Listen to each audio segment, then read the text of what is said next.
McMahon and I'm Cookery Editor of Women's Weekly magazine, and I'm going to show you how to decorate the Blossom wedding cake which has appeared in Women's Weekly magazine.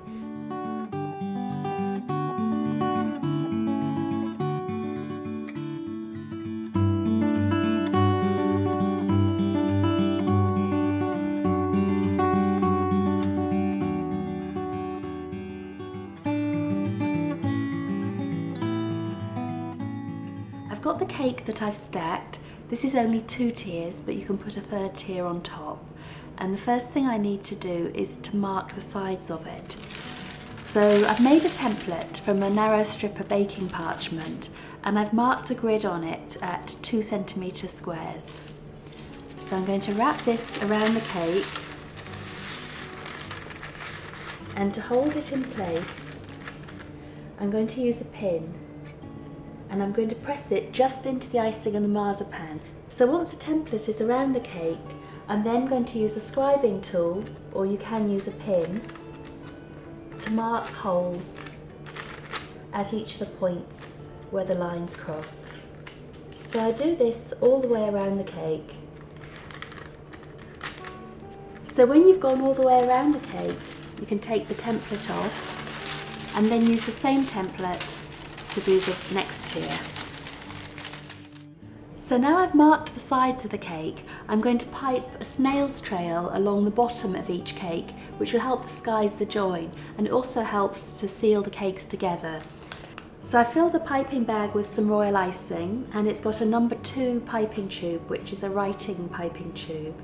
And if I show you on the table before I do it on the cake, it might be easier to see. So you pipe a bead, stop pressing the icing and pull the piping bag away. And it doesn't matter too much how big or how small you do these. The important thing is that you get the beads all the same size. So that's the effect that we're trying to get. So now on the cake, I do it right at the join. So I start with a bead and then take the piping bag to the side.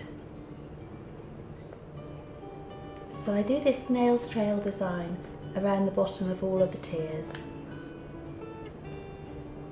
So once you've piped the snail's trail around the bottom of each of the cakes, you need to pipe the dots on the side. So using the holes as a guide, you need to pipe a dot over alternate holes. So if you squeeze the icing and stop squeezing it and then pull the piping bag away, you shouldn't have too much of a point on the dots.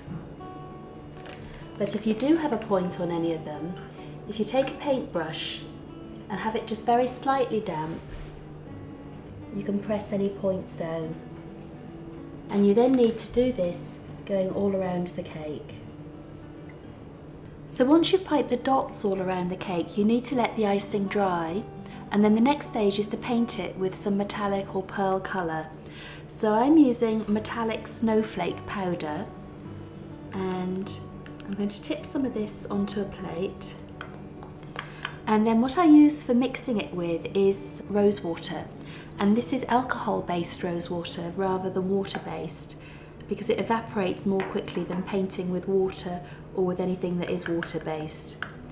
So I mix some of the rose water with the powder so that it makes a paste, and then paint over the white icing. I'm going to paint all of the dots, and then I'm also going to paint over the snail's trail as well. So the next stage is to stick the flowers into place. So I pipe some royal icing onto the back of a flower, and then these get positioned on the dots, the holes that aren't covered with the piping. So you put the flowers all around all the tiers of the cakes.